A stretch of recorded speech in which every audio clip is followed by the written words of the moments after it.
here to discuss unmasking the Joint Comprehensive Plan of Action, Iran, and North Korea.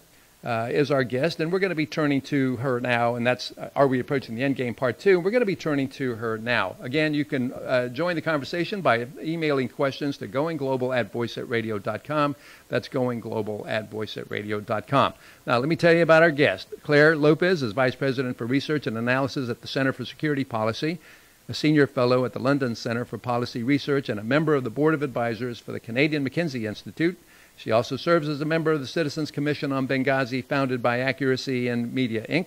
And prior to, Ms. Lopez was Vice President of the Intelligence Summit, as well as a career covert operations officer with the Central Intelligence Agency, serving for 20 years.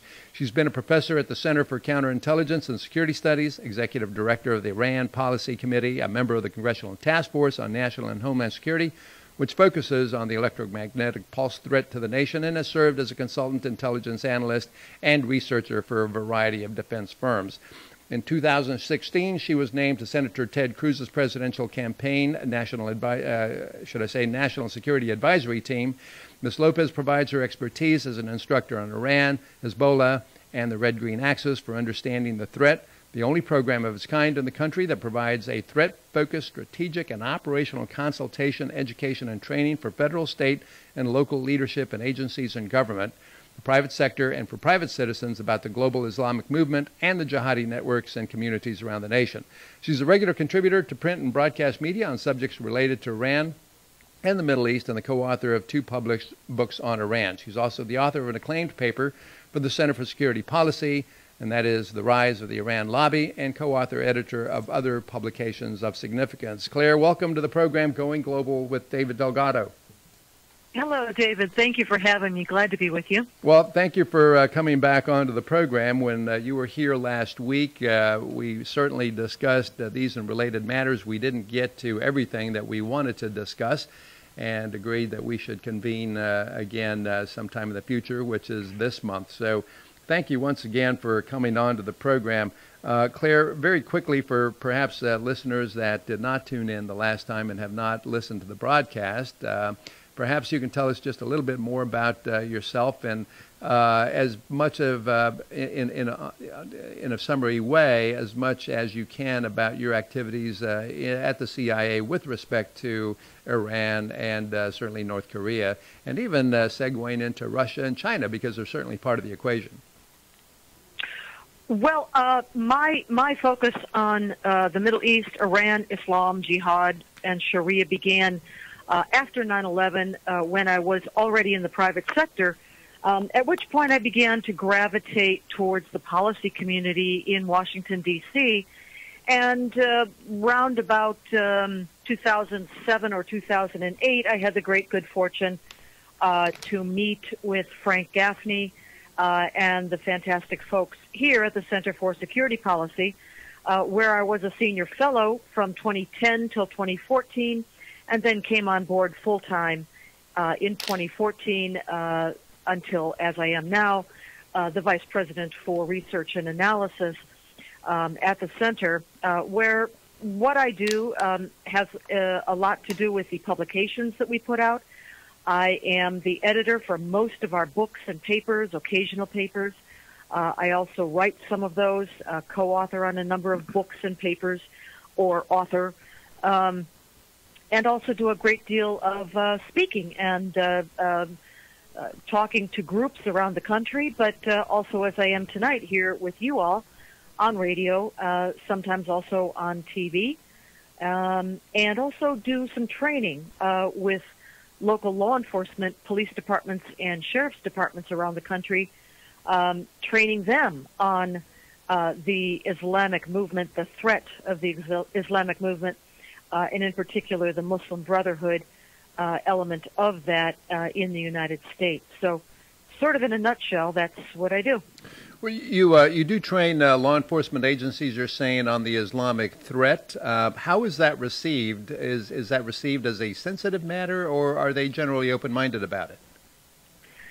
They are amazingly receptive. What we've typically found, we've been doing this now, working with John Guandolo and Chris Graubatz at the Understanding the Threat organization. What we find is that these local law enforcement units very often have been on the job anywhere from a few years to more than 10 or 15, even longer. And also many of these law enforcement officials previously had served in the military, and including tours abroad, for instance, in the Middle East, as in the former Iraq or in Afghanistan. And so there's a lot of experience among these classes typically, and practically to a person, men and women alike, when we present this material on what is Islam, what is jihad, what does Sharia mean for America, what is the threat of the Islamic movement, the Muslim Brotherhood, they have never, ever heard the information before. And so by the time we get through with the first morning, or certainly by, the afternoon of the first day, and these classes may run 2 or 3 days typically, they're coming up to us. And first of all, they're thankful that we're there and presenting this material to them. But then very quickly, and secondly after that, they're angry. They are deeply angry that nobody in their chain of command, whether police, sheriffs, or the military, has ever told them these things before. And we've had more than one officer come up to us and say, if I'd known what you just taught me, what we are learning here today, when I was in the battlefield, on the battlefield over there, I could have saved lives. I could have brought more people home in one piece. And that's why they're angry, because our own government, so badly penetrated and suborned by the Muslim Brotherhood, has ceased to teach. I mean, really, since 9/11, it has been forbidden to teach the truth about Islam in this country to our own officials, law enforcement, national security, and others. Well, and I guess that's the point that I'm getting at, is you're saying that our own military has been suborned by the Muslim Brotherhood, or at least the message has, and that would be organizations like CARE. What has caused that? What are they trying to do? Are they trying to be apolitically correct, or are they simply falling victim to the subordination tactics of these groups for other nefarious reasons? Well, I mean, I think the vast majority of those serving either in our armed forces or diplomatic corps or other, agencies of the intelligence community and as national security officers are sincere and patriotic, and they want to do a good job. Hence some of the anger that we're seeing. But the reason this is not taught, and has not been taught since at least 9/11, if not before, is because the Muslim Brotherhood has been so successful at infiltrating all levels of our government, meaning federal, state, and local. And so when we realized that the Muslim Brotherhood actually arrived in the United States from Europe and the Middle East shortly after World War II, I'm talking about the 1950s and onwards, we realized what a head start they've had in burrowing in and infiltrating and suborning our what I call pillars of support of American society, and that would be not just government and law enforcement, but also to include academia and media and our faith communities and even the legal communities. Clare, so they've had a great big head start on us. Clare, there are over 1 billion Muslims, about 1.3 at last count in this world. They're certainly the fastest growing religion. And of that, I would argue that the majority are in fact peace-loving Muslims. There's a contra-argument to that, and the contra-argument is that Sharia law does not tolerate religious pluralism, does not tolerate secularism, and so while the majority may be peace-loving individuals, once they attain or achieve a majority, they then start becoming more radicalized. Certainly that's a generalization, becoming more radicalized, and then that leads to issues and confrontations such as what we're seeing in Europe today. And only when Sharia law becomes 100% prevalent in a society, or close to 100%, is there once against peace in that country. And I forget the particular name of that, but it is peace. It is Dar es Salaam. I forget exactly whether it's Dar es Salaam. One of them is the God of War, the House of War, rather. The other one is the House of Peace. I think Dar es Salaam is the House of Peace. So once they achieve 100% saturation or close to it, then there is total peace. Why? Because Sharia law is the dominant law of the land, and Islam controls that entire country. Yet I still maintain that the majority of Muslims, 1.3 Muslims, are in fact peace-loving people, and in fact abhor violence every much as we do. Is that your perception or your position as well, or does the Center for Security Policy take a different position? Well, I'd have to question where the data comes from to indicate that the vast majority of people of any belief system don't actually believe in the tenets of their own faith. That seems to me very counterintuitive, that the majority of people who call themselves Muslims don't actually believe in Islam. That just simply is absurd to even consider. So, I'm not saying that they don't believe in Islam. I'm not saying that they don't believe in Islam at all. I'm saying that they don't take the literal interpretation of the Quran. Thankfully for us, that is the law. That is the law. Oh, I agree with that. That is their obligation. I agree. And there's no reason to think that the vast majority in this world do not take their faith seriously. I think they do. Well, I agree. That doesn't mean they all strap on a suicide vest or begin throwing bombs or cutting off heads. No, of course they don't. But jihad being identified, being defined in Islamic books of law as warfare against the non-Muslim, that is the only definition of jihad in Islamic law, is an obligation for all Muslims. Now, all of warfare, of course, is not violent. A great deal of warfare is, in fact, not violent, but it is nevertheless warfare. And warfare in Islam may be by the heart, the head, the tongue, the hands. And those things incorporate both the violent jihad that you're thinking of, which is probably a minority of the overall jihad warfare, but the majority of jihad warfare at the moment, and certainly in the West, definitely in the United States, the majority of jihad warfare is in fact subversion.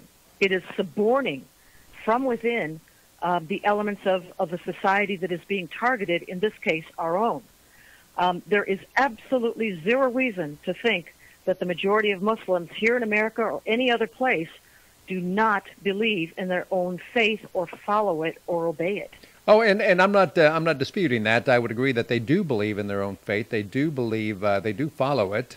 Certainly, they adhere to, I think, a lot of the basic tenets. But what they're not adhering to, fortunately for us, 1.3 billion are not adhering to, is strapping on a bomb, killing infidels where they find infidels, and just all-out warfare. To your point, warfare does take on a number of different complexities, ranging from the physical to the psychological, to your point. But my particular point is that the majority are not strapping on bombs, are not strapping on, are not creating IEDs and exploding them all around the country, or all around the world for that matter, again, to our particular, certainly not advantage, but our particular graces, or to our particular benefit. That's not happening. And again, I think we can say that... Yes, but that is such a minority of the overall warfare coming against us.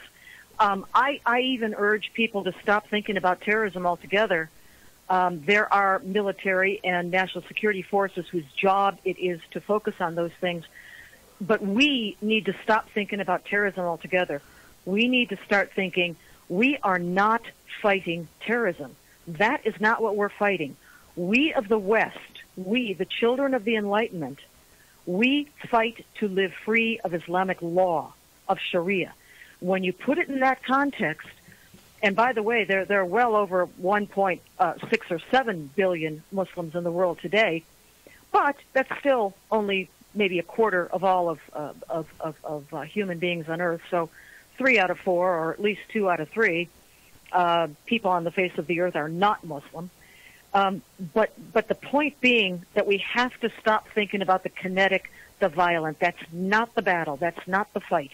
The fight is to live free of Islamic law. And I think that's a very good point. Defend the Constitution. I think that's a very good point, because even our leaders have been mistaken with the notion that our fight is terrorism. And in fact, your point is it's not terrorism. It's fighting for a way of life, our way of life, and that is we believe, as non-Muslims, believe in religious pluralism. We believe in live and let live. We believe in secularism.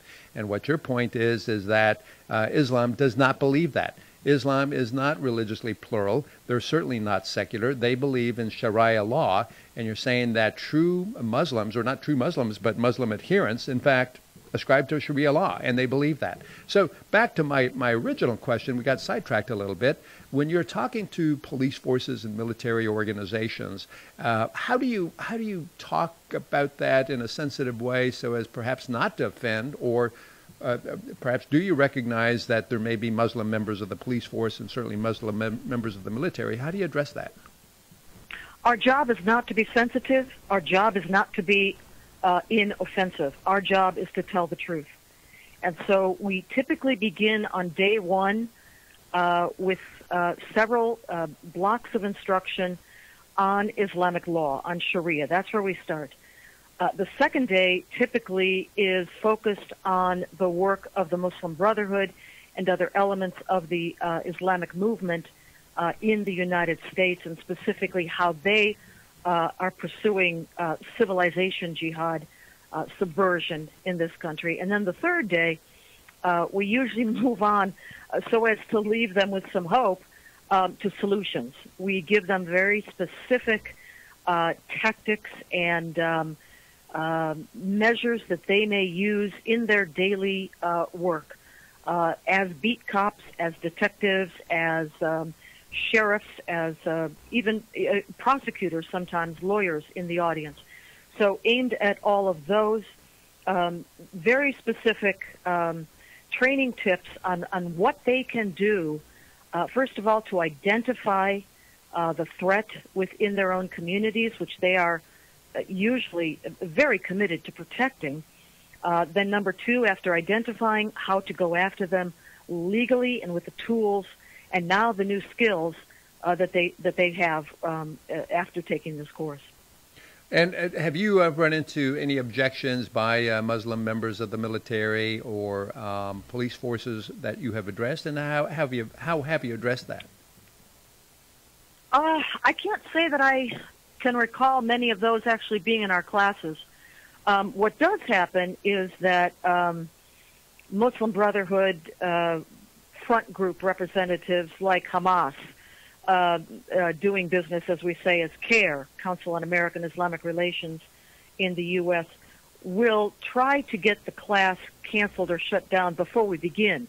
Really? By sending letters or making phone calls to the sheriff's department or the police department, or perhaps the venue where the event might be held, that sort of thing. But once in the class itself, we just do not get pushback at all. We get astonishment. We get, please tell me more. Please tell me what I can do. And as I said, real anger that nobody has taught them this before. So you have not run into any kind of objection or anything of the sort from any Muslim members of the military, or even the military themselves? They have not corrected you at all. They have lauded you for presenting this view. As a matter of fact, John Glondolo, this is understandingthethreat.com, www.understandingthethreat.com.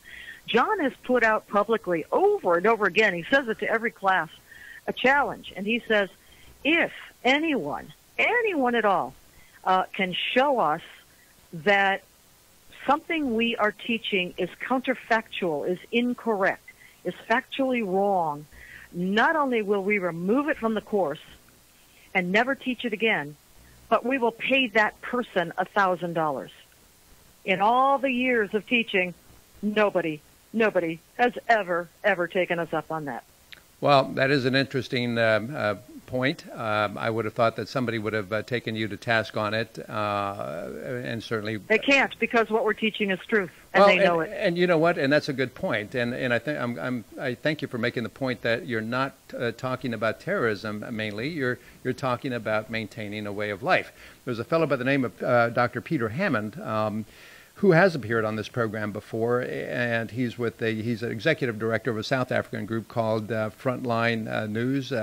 And Peter writes in his book that there are levels of penetration in a society that Islam, below a certain level, the adherents remain peaceful. Somewhere in the penetration level, and I'm just going to be quoting this from memory, is 0 to 5%, generally very, very peaceful. 5 to 10%, they start perhaps asking for some rights and some ascribing to Sharia law. Anywhere between, say, 15% and 25%, that's where the agitation starts. 25% to 50% penetration. There's certainly going to be a lot of penetration, or rather a lot of agitation, a lot of conflict. I think France is starting to see a lot of that now, as we've seen over the last several years. I think their population is 25%, and certainly I'm not deriding any one single religion at all. Simply discussing facts and what others have written. And then Peter writes that after about 80 to 85% penetration, one does achieve what's called Dar Salam, and that's because the country is totally has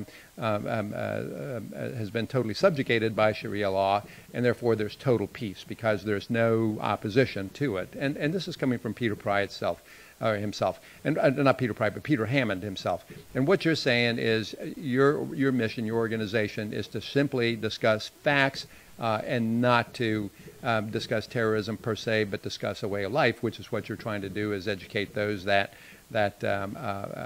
perhaps are ill-informed about Islam, that there is a real threat, that if a country, particularly this one, ascribes to Sharia law to a majority of the population, or the majority of the population ascribes to Sharia law, the way of life, our way of life, is going to change completely.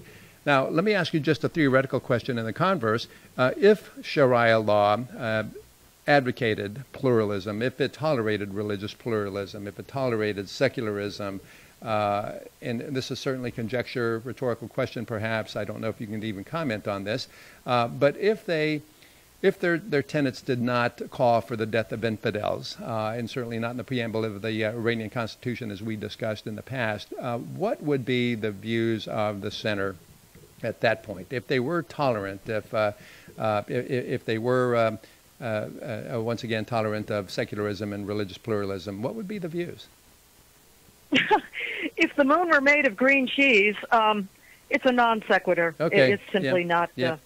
I get the point. I get the point, and it is, as I said, it's kind of a rhetorical question. Okay, let's get on to terrorism and the subject matter at hand. Hezbollah, Hamas, Iran, the Iran Joint Comprehensive Plan of Action. What is your position with respect to the Iran Joint Comprehensive Plan of Action?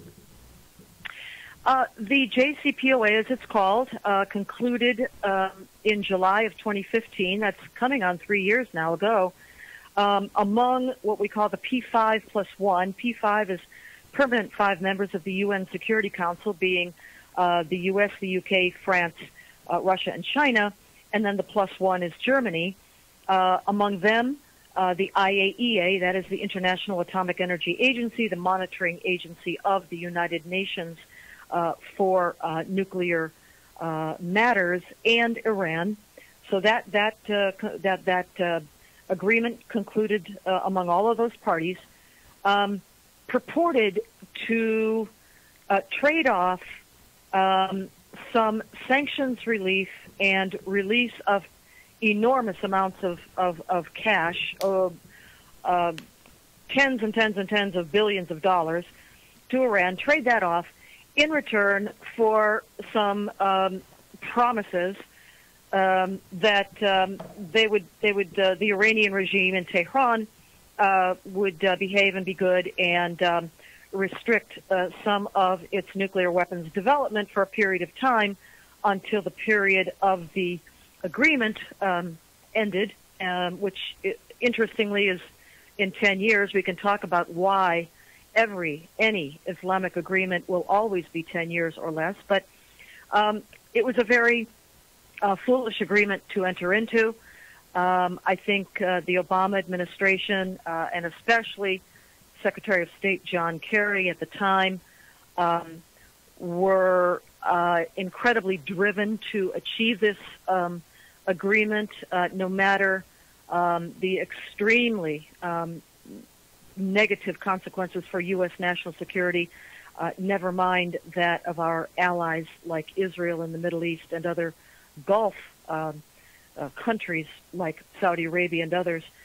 The problem with the JCPOA is that it addresses only the overt Iranian nuclear program that's already been revealed, not by Iran, by the way, and Iran is and remains a signatory to the Nuclear Non-Proliferation Treaty, which obligates it to report all of its nuclear facilities to the IAEA. It has never, ever done that, and the only reason we know about any of the Iranian Mujahideen at the MEK, right? Well, the opposition, the Iranian opposition, Mujahideen Khalq, National Council of Resistance of Iran as its political umbrella group, they were the ones, and they continue to be the ones, who reveal these heretofore clandestine nuclear weapon sites in Iran. So the JCPOA dealt only with those places that have been revealed already, Natanz, the enrichment site, Isfahan, the conversion site, places like that.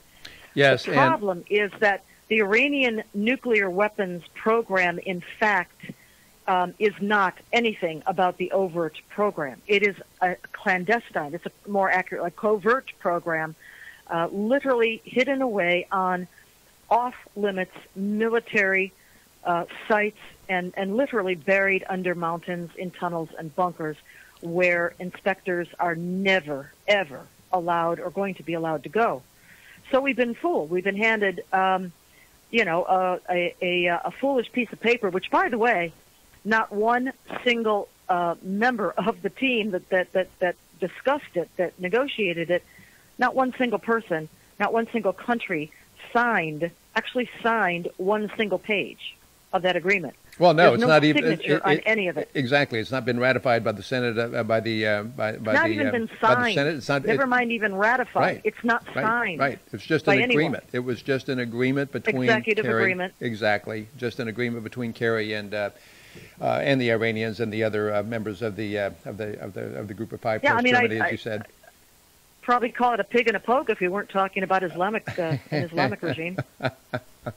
Okay, I get the metaphor. That does not escape me. Okay, question now. The Mujahideen al-Khalq, the MEK, they've been called terrorists. I mentioned that I've had Hossein Mousavian on this program. He's a former Iranian ambassador, former nuclear negotiator, and as you established the other day, last month, he's dedicated his life to supporting the regime. Hardliner, been involved in a number of different activities that perhaps should indicate he shouldn't be in this country, but nonetheless he is in a responsible position at Princeton University. He called them a terrorist. In fact, as you just alluded to, in our opinion, they're not terrorists. In the opinion of the United States, they're certainly not, because we wouldn't know near enough about the program as we do if it weren't for them and groups like them. Let's talk about the support that Iran has given terrorist groups like Hezbollah. We know they have Hezbollah, Hamas, the PLO, the Egyptian Al-Gama, and others. What can you tell us about that? Well, if one takes a look at the Iranian Constitution, which is posted online in English, one very quickly reads that the regime established by the Ayatollah Khomeini back in 1979, after the revolution, the regime was established as a jihad regime. It is stated thus in the Constitution. Moreover, the Constitution says the goal of the Iranian regime is to establish Islamic law, that is Sharia, over the entire world. And it goes on in the Iranian Constitution to describe the role of the Islamic Revolutionary Guard Corps, IRGC, Pasdaran, within the system. And it is described in the Constitution that the goal or the objective or the role of the IRGC is to be an ideological army. That is not just a force for protecting the borders of the nation-state of Iran, but rather to spread the revolution, jihad, and Sharia to the entire world. And then, if readers did not still get the message, the Iranian Constitution cites the Quran, verse 860, which reads, prepare your forces to the utmost of your ability, including steeds of war, to strike terror into the hearts of the enemy.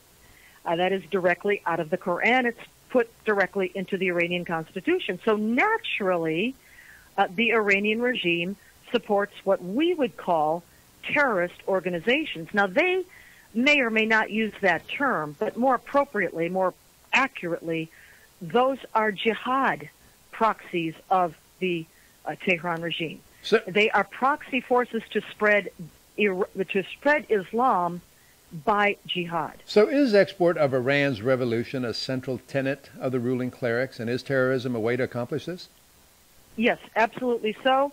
Hezbollah has long been its primary Shiite, southern Lebanon terror proxy force, but the Iranian regime has also been quite an equal opportunity supporter of terror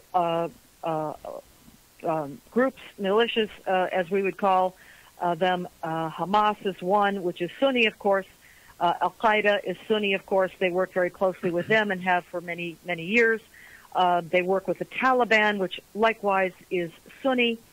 And the Palestinian Islamic Jihad come back to Gaza, and many others that are both Shiite and Sunni. So it's an equal opportunity kind of a support system. And why? Why? Because at the macro level of this world, in the Islamic doctrinal view, the world is divided into two parts.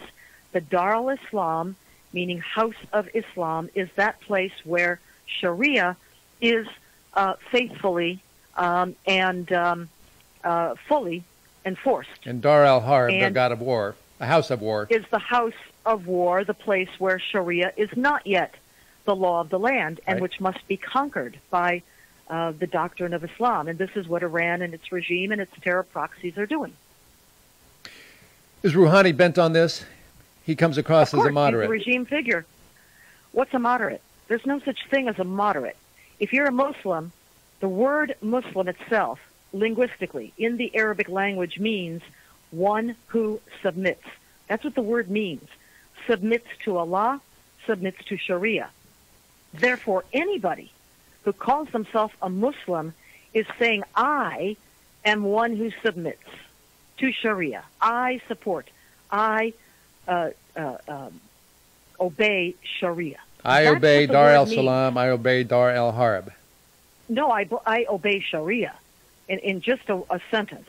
And so beyond that, of course, Rouhani is a long time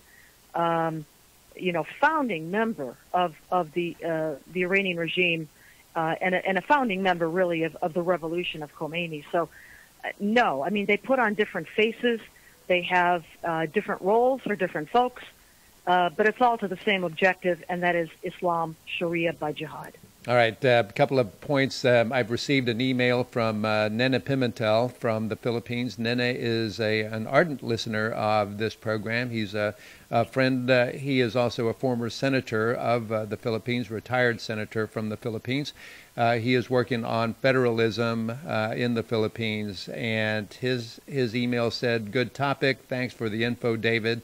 Nene Pimentel. Nene, thank you once again for your support, and thank you for listening. Back to the subject matter at hand, Claire. In your opinion, does Iran have nuclear weapons today? I believe from reporting that we have on the Internet open source from the International Atomic Energy Agency and other reporting that Iran long has developed and probably is building nuclear warheads. Testing, building nuclear warheads, yes, in the underground facilities, as I mentioned before. Now, separately, we also know that Iran has developed ICBMs, intercontinental ballistic missiles. And these are the vehicles on which a nuclear warhead could be mounted to weaponize that warhead and send it to the United States, actually. They also have, of course, shorter and medium-range ballistic missiles, too. And so the question remains then, have they succeeded, as have the North Koreans, have they succeeded in marrying up the warheads they have developed and are certainly building right now? Have they married those? Have they succeeded, as the North Koreans have, in miniaturizing them to place them on the nose cone of their ICBMs? Now, in parades that we have seen on various occasions in Tehran, we have seen paraded down the street mock-ups or models of their ICBMs with nose cones that are fitted, or at least are configured, maybe I should say, configured in such a way to hold a miniaturized nuclear warhead. So we know also that Iran's regime in Tehran has been in a very close and continuing, I call it a joint venture, with the dictatorship in Pyongyang in North Korea for many, many years, and that that relationship, that joint venture, includes mutual work, sharing of data, and probably test information on both their warheads and their missiles. Now, we know that the North Koreans know how to miniaturize warheads and to place them on the nose cones of their ICBMs. They've tested both warheads and ICBMs multiple times. So did they share? Have they shared everything? I would expect, because just about anything the North Koreans can produce, they don't produce anything else, but what they do produce is weaponry, aside from drugs and narcotics, which they peddle around the world. But other than that, they produce weapons, nuclear warheads and ICBMs. But they don't have anything that they don't have for sale. Anything they have is for sale. It looks to observers that the Iranian regime is paying for that joint venture with North Korea in some ways so that the testing can be done on North Korean soil, because so much attention is focused on Iran specifically during the period of the JCPOA and afterwards now, that it behooves them, it is more convenient to them to do the testing in North Korea, pay for it, and then the results are shared between them. So bottom line, it's not reasonable to think that Iran does not already have functioning, working, tested warheads. We know they have functioning, tested ballistic missiles. Well, we know that they have the largest missile force in the Middle East, and when I asked Mousavian about it, he said, well, we need it for self-defense. And my point to him was, you don't need ICBMs for self-defense. You don't need solid-fueled rockets for self-defense. If it's self-defense, all you need is Scud missiles, and certainly not the largest missile force in the Middle East.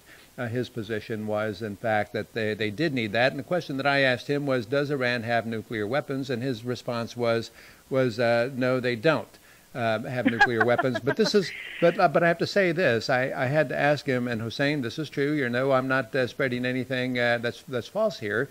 This is true. I had to ask him 3 different times to get a response. And in fact, of the third time that I asked him yes or no, he said no. But the first 2 times... Well, David, you might ask him at some point. If he is a faithful and obedient servant of Allah, that is, does he obey Islamic law? If the answer is yes, then we know he is lying, because Islamic law, it's written, it's in the books, we can look it up, tell you the page number. Islamic law obligates, doesn't just suggest, it doesn't just recommend, it obligates Muslims to lie to infidels.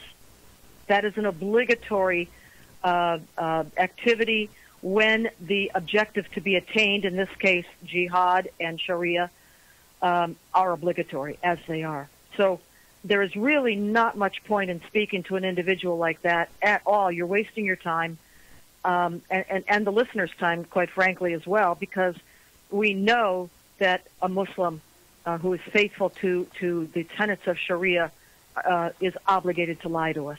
Another reason, by the way, for questioning the JCPOA itself and the entire negotiating process, if you think about it. So why would we even consider signing, and why did we, the administration, we being the administration, the prior administration, sign this Joint Comprehensive Plan of Action? Well, remember, I said nobody signed it, remember? Well, except for the Obama administration. Right. No, they did not sign it. Nobody signed that agreement. There is not a signature on any page of it. This is what I'm trying to get across. Nobody signed it. They have a verbal agreement, and that is only at the executive level of the two regimes. But so why would anybody enter into this? Well, I think the Obama administration, why would anybody do this? Well, I think the Obama administration entered office in 2009 with an agenda to pull back U.S. power and influence in the world, and certainly within the Middle East and North Africa region, to allow Islam and its forces across North Africa, that's the Muslim Brotherhood, in the Middle East heartland proper, that would be Iran and the Shiites, allow them to take a hegemonic position. That was the Obama administration policy. So that is understandable. That is easily grasped. Claire, why would others? I'm sorry, go ahead. Why would others, like our European friends, engage in this? Well, that is also quite simple. Monetary gain. They're in it for the deals. Well, they're in it for the various trade deals and other commercial opportunities they might have in Iran once the sanctions came off. That's all they care about. They've got, dollar signs dancing in their eyes, or maybe I should say euro signs. And if you look at the other two members of the UN Security Council, being Russia and China, they are allies of the Iranian regime in Tehran for the purpose of opposing us, the United States. So that's also quite clear and simple. Well, I was going to ask you to talk to us about Operation Brain Drain and what that meant. That was our efforts to stall the Iranians from further progressing with their nuclear program. But unfortunately, we are out of time. My producer is signaling to me that the next program is about to start. And certainly we touched briefly on North Korea, but what are your views on Kim Jong-un's overtures with respect to Donald Trump, meeting Trump and having face-to-face discussions with him? Well, just very briefly, I think that President Donald Trump is a different kind of a president that the North Korean regime, either of Kim Jong-un or his father or grandfather, had not ever seen before. They don't know quite what to do with the Trump administration. And so they're trying a gambit, which I think is for the purpose of buying time.